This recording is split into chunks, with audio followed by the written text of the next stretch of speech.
Assalamualaikum warahmatullahi wabarakatuh. Perkenalkan, saya Tasya Aprilia dengan NIM 01031382429136. Kelas Akuntansi B Palembang. Di sini saya akan mempresentasikan pembahasan soal ujian akhir semester pengantar ekonomi mikro. Soal pertama, kenapa biaya rata-rata jangka pendek berbeda dengan biaya rata-rata jangka panjang? Karena adanya perbedaan fleksibilitas dalam penggunaan faktor produksi. Dalam jangka pendek, sebagian faktor produksi bersifat tetap seperti mesin dan bangunan, dan sebagiannya bersifat variabel seperti tenaga kerja. Perusahaan tidak bisa sepenuhnya menyesuaikan kapasitas produksinya karena keterbatasan faktor tetap tadi, sehingga biaya rata-rata sering lebih tinggi melebihi kapasitas optimal faktor tetapnya. Sedangkan dalam jangka panjang, semua faktor produksi bersifat variabel atau dapat berubah, sehingga perusahaan bisa menyesuaikan kapasitas produksi. Jadi, perusahaan bisa memilih skala produksi yang optimal, meningkatkan teknologi, atau menambah mesin untuk mencapai efisiensi biaya. Soal kedua, sebuah perusahaan tekstil yang berada dalam pasar persaingan sempurna mempunyai fungsi biaya TC sama dengan 10 plus 6Q plus Q kuadrat, dan X sama dengan $10. Berapa jumlah output yang harus diproduksi perusahaan ketika mencapai keuntungan yang maksimum, dan bagaimana jika harganya berkurang menjadi $6? Berapa jumlah output yang harus diproduksi, dan apakah perusahaan mengalami kerugian? Pembahasannya bagian A, diketahui fungsi biaya tadi TC sama dengan 10 plus 6Q plus Q kuadrat dengan harga $10. Ditanya output untuk keuntungan maksimum. Caranya MR sama dengan MC. MC sama dengan turunan dari fungsi biaya tadi, jadi 6 plus 2Q. X sama dengan MC, P-nya tadi $10 sama dengan 6 plus 2Q. Jadi 4 sama dengan 2Q, Q sama dengan 2. Jadi perusahaan harus memproduksi 2 unit output untuk mendapatkan keuntungan maksimum. Selanjutnya, diketahui TC-nya sama kayak tadi, tapi harganya turun jadi $6. Di sini MR sama dengan MC, P sama dengan MC, price-nya ini 6 sama dengan 6 plus 2Q. Jadi 0 sama dengan 2Q, Q sama dengan 0. Jadi perusahaan lebih baik berhenti memproduksi untuk meminimalkan kerugian. Selanjutnya, kerugian perusahaan. Jika tidak memproduksi juga, TR sama dengan P kali Q, 6 kali 0 sama dengan 0. TC masukin nilai Q-nya 0, mendapatkan hasil 10. Jadi kerugiannya itu dengan cara TC dikurang TR, yaitu 10 dikurang 0, jadi $10. Jadi bahkan ketika perusahaan berhenti memproduksi, tetap mengalami kerugian sebesar $10 karena biaya tetapnya $10 atau fixed cost-nya itu $10. Soal ketiga, tahapan penentuan keuntungan maksimum pasar monopoli. Berdasarkan gambar ini, bagaimana cara menghitung profitnya? Jelaskan dengan menggunakan pendekatan matematika. Oke, tahapannya, tahapan menentukan keuntungan maksimum. Sini menentukan output optimal. Titik potong MR sama dengan MC. Titik potongnya menunjukkan output optimal yang harus diproduksi di kuantiti 10 ini. Yang kedua, menentukan harga jual, price. Melalui perpotongan AR ini, pada chart revenue dengan output optimal tadi, di garis price sama dengan $30 per unit ini. Yang ketiga, menentukan biaya rata-rata. Kalau average cost ini lihat perpotongan AC dengan Q, AC sama dengan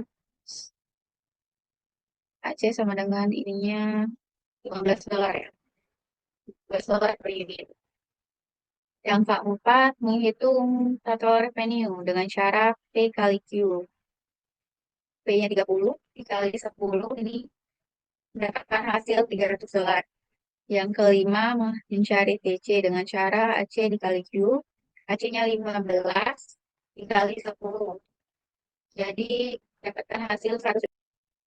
Soal keempat, apa yang dimaksud dengan Nash equilibrium? Kenapa teori ini berhubungan dengan oligopoli? Nash equilibrium adalah kondisi di mana setiap perusahaan berusaha melakukan yang terbaik dengan mempertimbangkan tindakan pesaingnya. Jadi, perusahaan memaksimalkan keuntungan yang eh, keuntungan mereka berdasarkan apa yang dilakukan oleh perusahaan pesaing. Nash equilibrium berhubungan dengan oligopoli karena perusahaan dalam oligopoli harus mempertimbangkan keputusan harga atau output pesaing. Contohnya dalam duopoli, perusahaan cenderung menetapkan harga stabil karena perubahan harga oleh satu perusahaan akan direspon oleh pesaing. Oligopoli juga sering melibatkan kolusi atau kartel untuk menetapkan harga atau output guna memaksimalkan keuntungan. Namun, dalam konteks Nash equilibrium, kesepakatan ini hanya bertahan jika semua perusahaan mematuhi aturan. Jika satu perusahaan melanggar, keseimbangan akan runtuh akibat respon dari pesaing. Soal kelima, perhatikan tabel berikut yang menunjukkan hubungan antara jumlah tenaga kerja dan total output dari sebuah perusahaan.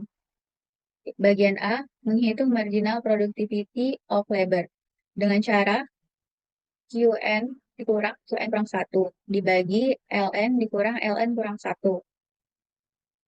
Yang pertama itu Q2 dikurang Q1 dibagi L2 dikurang L1. Jadi 50 dikurang 0. 50 dibagi 1 dikurang 0, 1. Jadi hasilnya 50. Selanjutnya 110 dikurang 50, 50, 60 dibagi 2 kurang 1, 1. Jadi hasilnya 60. Selanjutnya 150 dikurang 110 dibagi 3 kurang 2, 1. Jadi 40 dibagi 1 hasilnya 40 dan seterusnya. Selanjutnya bagian B berdasarkan hasil perhitungan MPL pada titik tenaga kerja ketiga terjadi diminishing marginal returns.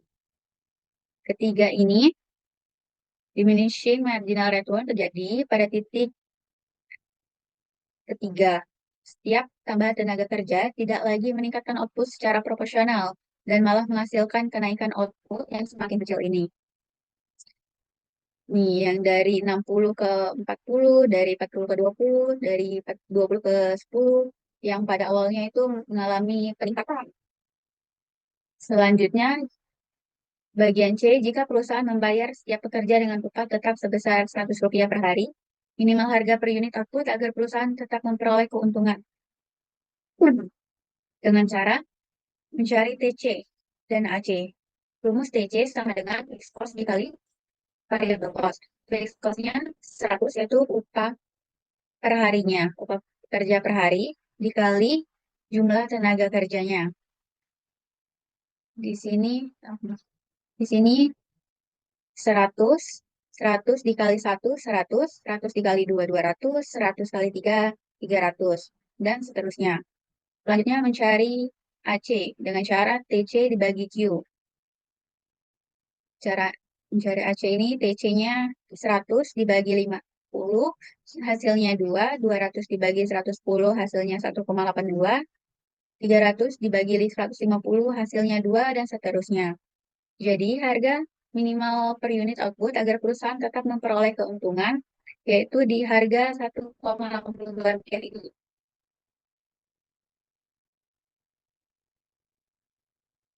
Sekian pembahasan mengenai soal UAS yang telah saya remedi. Saya harap penjelasan yang telah saya sampaikan dapat mendapatkan nilai yang memuaskan. Terima kasih atas perhatian dan kesempatan yang diberikan kepada saya untuk mempresentasikan hasil remedi ini. Wassalamualaikum warahmatullahi wabarakatuh.